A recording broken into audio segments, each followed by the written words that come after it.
Deary me. I mean, Harry even makes an appearance at the end there, but that's dreadful, isn't it? What on earth is she thinking? Well, when I first read what she said, it was, I just said it before, I always love taking something pretty ordinary and elevating it. And I thought to myself, she means Harry. And then I thought, maybe she means herself. Yeah. But she doesn't mean anybody, does it? It's a nonsense. It really is. And the whole thing, she's trying to create something and then turn it into something that it isn't.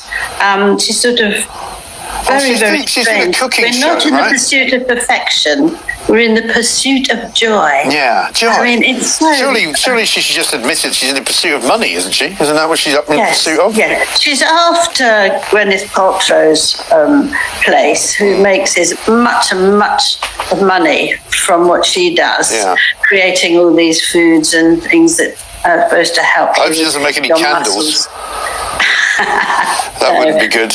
But, it's so self-indulgent and ludicrous. And, I mean, if this is what they do now, right? She's got this website, the American Riviera Orchard business, which is not a business. It's been beleaguered with all sorts of legal problems, and she hasn't sold anything on it. She's given some jam away to some friends. That's it. This is the next project. Harry's last film series on the polo didn't go very well. Nobody wanted to watch that.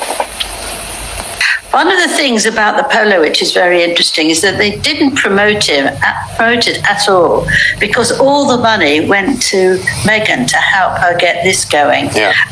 And she can't use American Riviera Orchard because of the trademark and its inconsistencies, and she hasn't been given the okay for being clean enough. And when I saw all her dripping hair, and in there's when she and a couple of friends are putting their fingers in a sort of flour and water thing, and then cook it. I mean, it turned my stomach, actually. Yeah. But all this is because she's failed at everything. She's not done anything, whatever she wanted to lead in a film, to rule the country because she could take over from the Queen. Anything she's done has failed. And I'm sure this will as well, because I don't think we are existing in an era where all this tiny detail is, that you're going to make, the sort of food that people are not... People say she's trying to be a kind of, influencer, like a lot of these people on TikTok, but that's a pretty lowly existence for somebody who's supposed to be, the wife of a member of the royal family, albeit that he's, no longer a member of the royal family officially. But, it's all a bit down market, isn't it? I mean, she might as well start an OnlyFans account. It's very down market, and I think even more down market is that she's only hanging on to Harry for this moment until she sees she's done okay. He'll go. She wants to do it herself. She feels she's very good at sort of throwing people out of her life. Yes. Once she's got what she needs from them, and I think this will be happening. And the white blouse and trousers she wore when she ran onto the beach to do 2025. To me, she's speaking through her clothes. She's pure, she's starting life again, and she's not having anything to do with the royal family. It's going to be me. Yeah. And that's what I think that she's after. Yeah, well, that bit at the end there, with love, Meghan, With love, Meghan. I mean, that's what it's called, with love, Meghan. Yeah. And also, is it significant that she doesn't mention that she's the Duchess of Sussex? Because normally she would say that, but she's not saying it. No, but she put it on the thing that's written about it.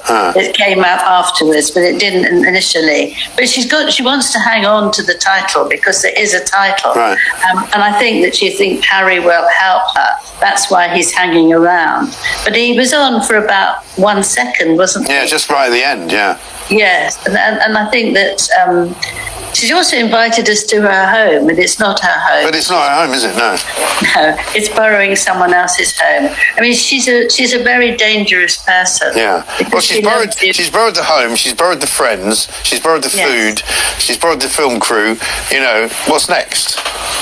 Yeah.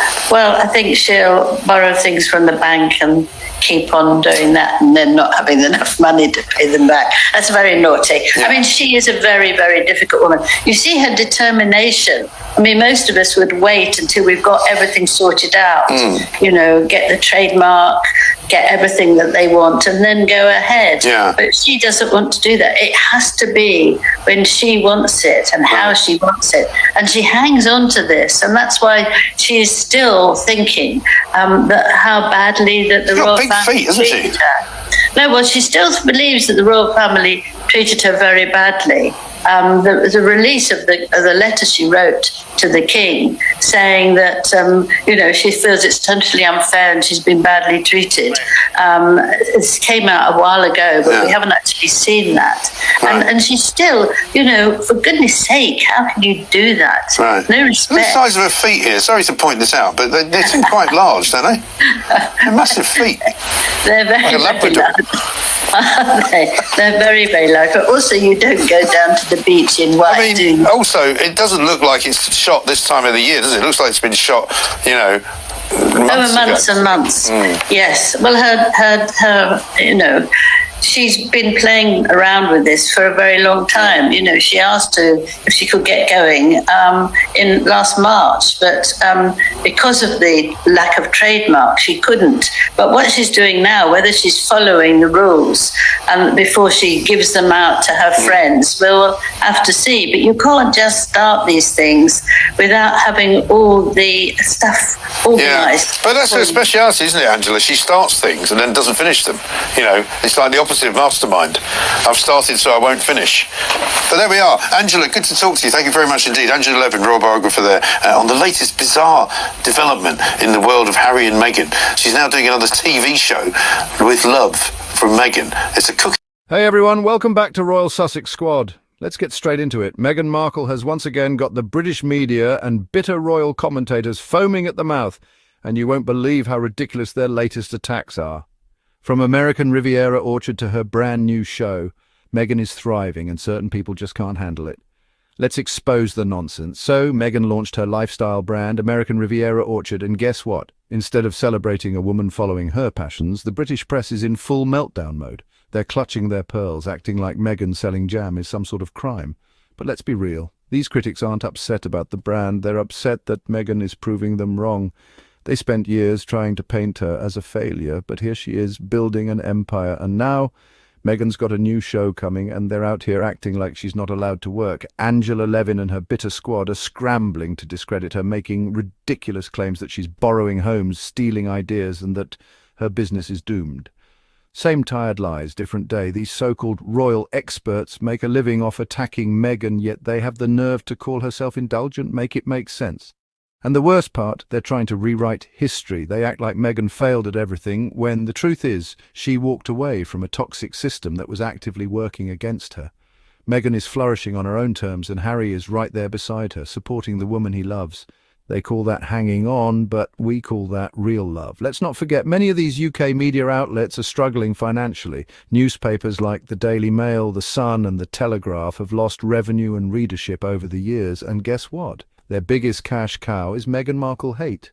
Every time Meghan launches something new, whether it's American Riviera Orchard, a podcast, or even a public appearance, the media loses its mind because they know people will rage click and share their headlines. This isn't journalism, it's a business model based on outrage.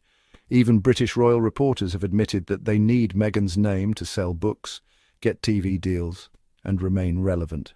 Angela Levin, Dan Wootton, Piers Morgan, all of them owe their careers to Meghan hate.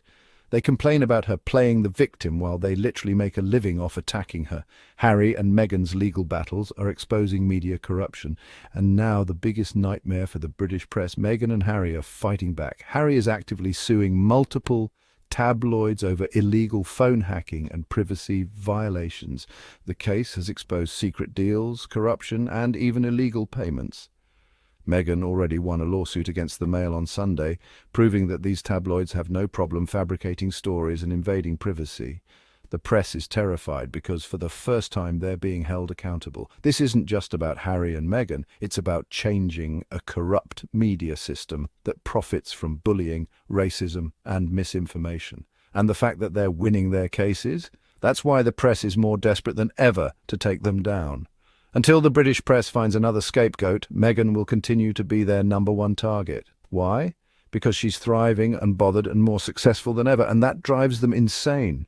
But here's the good news. Meghan and Harry don't need them. They're writing their own story, on their own terms, and we're here to support them, uplift them, and call out the lies. The bottom line, Meghan and Harry are living their best lives while the haters are stuck whining. Let them stay mad. Meanwhile, we're here to celebrate success, truth, and positivity.